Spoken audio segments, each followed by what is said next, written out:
Students, हम आगे का चैप्टर पार्ट 2 में स्टार्ट करते हैं। आगे हमारा जो अभी लास्ट पार्ट 1 में चल रहा था शक राज्य, उसके आगे हमारे आते हैं पल्लवास। अब पल्लवास कौन थे हमारे? The Pallavas too were a central Asian tribe from Parthia.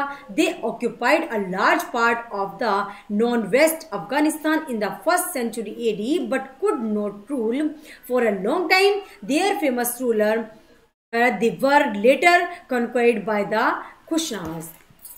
तो जो पल्लव पार्थी आए थे हमारे, पल्लव भी मध्य एशिया के ही जनजाति थी जिन्होंने उत्तर पश्चिम अफगानिस्तान पर पहली शताब्दी ईस्वी पूर्व में आधिपत्य स्थापित किया, किंतु अधिक समय तक यहाँ शासन नहीं कर सके थे। इनमें सबसे विख्यात शासक गॉडोल्फिन के बाद थे। ये बाद के कुशाणों द्वारा पराजित किए गए थे। नेक्स्ट पॉइंट होता है हमारा कुशान्स। अब कुशान्स कौन थे? हम कुशान के बारे में बात करेंगे। The Kushans were a branch of the Yuezhi tribe of China and lived in the तक्षमंग China. They first defeated of the Greek rulers of Afghanistan and then the Shak and thus occupied the whole of northwestern India. Kanishka was the greatest Kushan king. तो जो पल्लव भी हमारे मध्य Asia से पार्थ्य की एक जनजाति से, उसी तरह से कुषाण चीन के यूजे जनजाति से थे और तत्कालीन मरुस्थल चीन में रहते थे। इन्होंने सबसे पहले अफगानिस्तान में यूनानी शासकों को, इसके पश्चात शक शासकों को पराजित किया था और संपूर्ण उत्तर पश्चिम भारत पर इनका आधिपत्य भी स्थापित हो पाया था। नेक्स्ट हमारा पॉइंट है कनिष्का। कनिष्का में क्या था हमारा? Kanishka extend his empire was victory. After victory he conquered Kashmir, Punjab and Maharashtra. तो कनिष्क में निरंतर विजय के द्वारा अपने साम्राज्य का विस्तार किया था। इन्होंने शकों को पराजित कर कश्मीर, पंजाब व मथुरा की जीता था और मगध के कुछ भाग पर भी अपना अधिकार जमा लिया था। इनकी महानतम विजय चीन पर ही थी, जब इन्होंने चीन के गवर्नर पान वियांग को हराया तथा काशगर, खतन और यारकंड पर अपना अधिकार कर लिया था। इन्होंने पुरुषपुर वर्तमान पेशावर को अपनी राजधानी भी बनाया था। अपनी राजधानी बनाने के बाद विशाल राज्य पर शासन भी किया था। इनका राज्य उत्तर में बैक्ट्रिया, बोखारा, ईरान में, दक्षिण में उज्जैन तक तथा पूर्व में काशी, बनारस से पश्चिम में अफगानिस्तान तक भी रहा था। अब इसके आगे जो कनिष्क हमारा था, सिंगल कनिष्क ही ऐसा एक महान योद्धा ही नहीं था कि बल्कि वे कला और विज्ञान में महान संरक्षक भी थे। तो उन्होंने जो अलग अलग राज्य में आकर के अपना एक साम्राज्य स्थापित किया था। तो Kanishka was not only great warrior, he was also a great patron of art and science. The scholars of different field flourished under the rule the famous Buddhist scholars. अब देखिए इसमें क्या करा था उन्होंने कि अश्वघोष, वासुमित्र, पासर्व इनके दरबार के प्रसिद्ध विद्वान थे। प्रसिद्ध जातक कथा इनके समय में ही लिखी गई थी। सुप्रसिद्ध चिकित्सक चरक व शल्य चिकित्सक सुश्रुत इनके ही समय में थे। Kanishka got a number of building, monasteries and statues built in the cities of Peshawar, Mathura and Sarnath. The headless bronze statues, the Kanishka has been found the Mathura, the Gandhara School of Art, the Mathura School of the Art flourished under his rule. तो इस पद्धति के द्वारा कनिष्क ने पेशावर, मथुरा और सारनाथ नगरों की बड़ी संख्या में इमारतों, मठों और मूर्तियों का भी निर्माण कराया था। मथुरा में कनिष्क की कांसे की बनी मस्तक की मूर्ति पाई गई। गांधार कला पद्धति में मथुरा कला पद्धति इसके शासनकाल में प्रगति पर थी। कनिष्क ने बौद्ध धर्म को अपनाया। इस धर्म का चीन, तिब्बत, कोरिया और जापान में प्रचार करने के बहुत सी बार ट्राई भी किया था, लेकिन उसके बाद भी क्या हुआ, उसके सामने आ गया महायान संप्रदाय। तो उसने महायान संप्रदाय में बुद्ध को ईश्वर का दर्जा दिया गया था।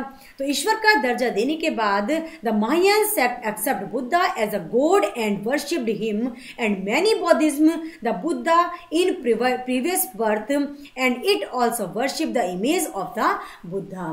तो बुद्धिज्म क्या करते थे हमारा, जो बहुत से बौद्धिस्ट थे बुद्ध से पिछले जन्मों की आराधना करते थे और ये बुद्ध की प्रतिमाओं की भी पूजा करते थे। और दूसरी तरफ हीनयान कट्टरवादी संप्रदाय था, उन्होंने बुद्ध को एक गुरु के रूप में स्वीकार किया था, जिन्होंने क्या था हमारे एजुकेशन की तरफ फोकस, और ये संप्रदाय मूर्ति पूजा पर विश्वास बिल्कुल भी नहीं करता था। नेक्स्ट पॉइंट आता है हमारा spread of Buddhism to central Asia. Due to intensive trade relation, the Indian culture to spread to the Central Asia countries. As Buddhism was spreading fast, it took its roots in Central Asia also. We find ample proof of Buddhism in the countries of the region. तो मध्य Asia के बीच में देशों के साथ घनिष्ठ व्यापार संबंध होने के कारण भारतीय संस्कृति भी इन देशों में फैली हुई थी, क्योंकि बौद्ध धर्म बड़ी ही तेजी से फैल रहा था। इसका प्रसार मध्य एशिया में भी हुआ। अब अफगानिस्तान बमियान में पाई गई बुद्ध की लंबी प्रतिमा इसकी ये चीज दर्शाती है कि इन देशों के साथ भारत के व्यापारिक और धार्मिक सांस्कृतिक संबंध थे, क्योंकि बौद्ध धर्म अशोक व विभिन्न कनिष्कों के द्वारा फैलाया गया था, प्रसारित किया गया था, इसलिए इसके बहुत से चिन्ह प्राप्त हुए हैं। जिन जो हमारे कौन कौन है उसमें मेन है, उसमें Buddha, Buddhist stupa, viharas and monasteries at various places, जिनमें हमारी बुद्ध प्रतिमा, बौद्ध स्तूप, विहार, विभिन्न स्थानों पर पाए गए मठ हमारे सम्मिलित थे। अब इसमें आते हैं हमारे दो फेमस, फाहियान और ईस्टर्न चिंग। तो फाहियान और हिंसांग ने भी लिखा था कि बौद्ध धर्म मध्य एशिया में प्रसिद्ध था। तो फाहियान ने कहा भारतीय धर्म व कला का वहां बहुत प्रभाव था, यही कारण था कि बहुत से लोगों ने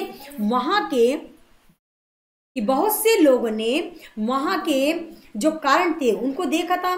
मध्य एशिया में पाए गए भारतीय प्रमाणों पर टिप्पणी करते हुए sir ऑरल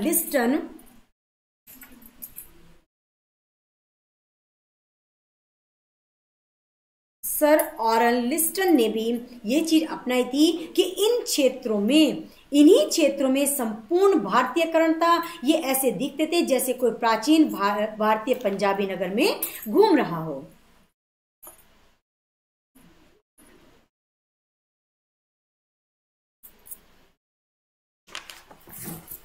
The reason that many people adopted Indian names and titles commenting on the above evidence, the Central Asia, Sir Orelsan has remarked that so complete was the Indians these parts that it appeared if one was moving in the familiar surrounding of an ancient India in the Punjab. तो ये सब जो हमारा फैला हुआ था वो कहाँ तक था, हमारा पंजाब व सिंध देश तक फैला हुआ था। इन क्षेत्रों में संपूर्ण भारतीयकरण था।